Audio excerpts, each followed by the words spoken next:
Captain Safdar साहब खुद अपने मुंह से कह रहे हैं कि जी वोट को इज्जत दो का बयानिया हमने खुद दफन किया है, अपने हाथ से दफन किया है। तो अगर एक चीज अब दफन हो गई है तो कब्र खोद के दोबारा निकाली जाएगी, किस तरह अगले इलेक्शन के अंदर आप बयानिया लेके चलेंगे? बहुत शुक्रिया। एक तो आपने इतनी लंबी चौड़ी वो 15 सवाल किए, मुझे नहीं पता कि मैं उनके जवाब देने के जो है वो किस तरह वो कर सकती हूँ जितने छोटे टाइम के अंदर। बट पहले तो आपके सवालात पे बात कर लूँ कि मरियम नवाज साहिबा ने यकीनन एक बहुत बड़ा चैलेंज जो है वो उनके ऊपर दरपेश है, और अतर काज़मी साहब जैसे जो है वो तज्जियाकार जो है उनकी भी राय ये है कि मरियम नवाज को लोग पसंद करते हैं, उनके पार्टी के वोटर्स उनके साथ हैं। तो हर चीज़ को शुरू होते वक्त कुछ ना कुछ मुश्किलात आती हैं, और वो बेनज़ीर भुट्टो को भी आई थी।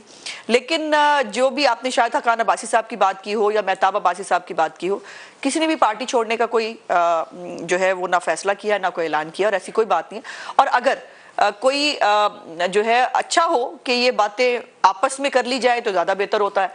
लेकिन अगर वो पब्लिकली आ भी गए हैं, बड़े हैं, तो उसमें कोई दूसरी मतलब उसमें कोई परेशानी की बात नहीं है। इवन मेरी कल जब मुलाकात हुई मरियम नवाज साहिबा से, तो वो तो मतलब अब्बासी साहब के लिए वो उनको तकलीफ थी। उन्होंने कहा कि मुझे एक जो उन्होंने कहा कि उनको बताया नहीं गया, मेरी इतलात के मुताबिक बिल्कुल अब्बासी साहब ऑन बोर्ड थे उनके इस ट्रिप के ऊपर, लेकिन उनका प्रॉब्लम अमीर मुकाम साहब से है। और अमीर मुकाम साहब की उनकी जो एक इलाकाई जो एक वो चलती है, चूंकि पहले वो प्रेसिडेंट रहे हैं, अमीर मुकाम साहब है, तो वो इस वजह से जी मेहताब अब्बासी साहब की, जी मैं केपीके की बात कर रही हूँ। सो इस हवाले से उनके तहफ़्फ़ुज़ात जो है वो कुछ हद तक दुरुस्त थे उनको, लेकिन ये कहना कि उनको एतमाद में नहीं लिया गया, ऐसा कोई बात नहीं। और मरियम नवाज के अंदर ये हौसला और ये ज़र्फ़ मौजूद है कि वो अपने बड़ों को जो है वो जाकर मनाने के लिए भी तैयार होती हैं। और ये शाहिद हकान अब्बासी साहब के बारे में भी आपने सुना, वो खुद कह चुके हैं कि वो उनको जाकर मनाने के लिए भी तैयार हैं। इवन मेहताब अब्बासी साहब के पास भी जाने को उनको कोई अमर माने नहीं है। सो उनके अंदर कोई अकड़ और कोई गरूर और वो नहीं है। वो तमाम लोगों को, तमाम अंकल्स की भी उनको ज़रूरत है, जहां उनको यंग लोगों की ज़रूरत होगी, जहां उनको हम जैसे लोगों की ज़रूरत भी पड़ेगी, लेकिन उनको अपने जो अंकल्स हैं उनके साथ भी वो साथ चलना चाहती हैं। इसमें कतई तौर पर दूसरी राय नहीं है। दूसरा जो आपने एक पूरा नैरेटिव बनाया कि मरियम नवाज अकेली जो है वो शायद कर रही होंगी, ऐसा नहीं है। मरियम नवाज साहिबा जो है उनके साथ मियाँ नवाज शरीफ भी होंगे, उनके साथ मियाँ शहबाज शरीफ भी होंगे, पूरी पार्टी होगी, हमजा शहबाज होंगे, और हम सब मिलके इलेक्शन के अंदर जो है वो जाएंगे। अभी पार्टी को ऑर्गेनाइज करने का एक मरहला है जिसके अंदर उनको ये जिम्मेदारी दी गई है, और आने वाले वक्त में एक टीम की तरह जैसे हमेशा पीएमएल ने इलेक्शन लड़ा वैसे ही लड़ेंगे। जी वो बहुत अरसे से मुल्क से बाहर है, ये बात आपकी दुरुस्त है, लेकिन ये कहना कि इससे वो मुल्क से बाहर है तो फिर अब उनकी कोई जगह नहीं है या सियासत में वो रोल प्ले नहीं करेंगे, ऐसा नहीं है। और यकीनन बहुत जल्द वो भी जो है वो वापस आएंगे। अब आपके सवाल की तरफ आ जाती हूँ। देखिए, वोट को इज्जत दो तो कभी दफन हो नहीं सकता। बाजवा साहब की एक्सटेंशन के ऊपर बिल्कुल पार्टी के अंदर दो राय मौजूद थी, और बड़ी स्ट्रांग राय थी, हर एक के जो है वो पॉजिटिव और नेगेटिव्स थे। लेकिन जब पार्टी ने एक फैसला कर लिया तो फिर पार्टी को, तमाम लोगों को डिसिप्लिन यही होता है कि आप उसके साथ खड़े होना पड़ता है।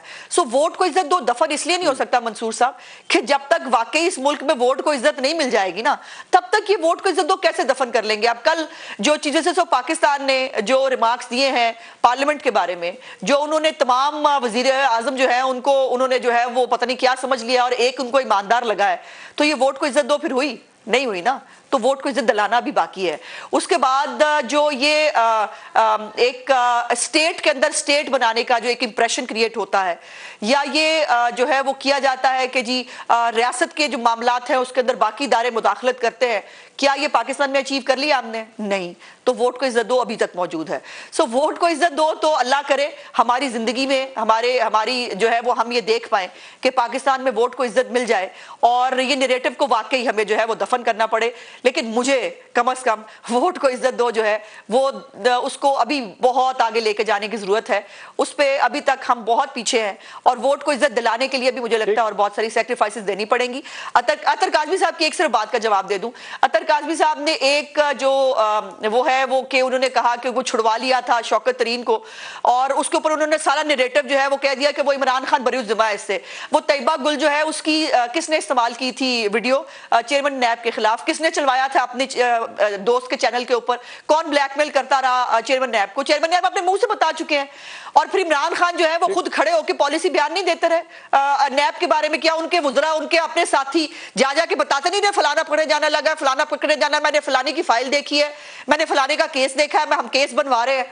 मतलब ना करें अब इस तरह ना, अब आप मान लें, या तो शर्मिंदगी होनी चाहिए इमरान खान के ऊपर, वो कहे कि मुझसे गलती हुई और मैंने जुल्म किया, ये नहीं होना चाहिए था। लेकिन ये कहना कि ये सब हुआ है लेकिन मैंने नहीं किया, इतने बच्चे तो हम नहीं हैं कि आपकी ये बात बाय कर लेंगे।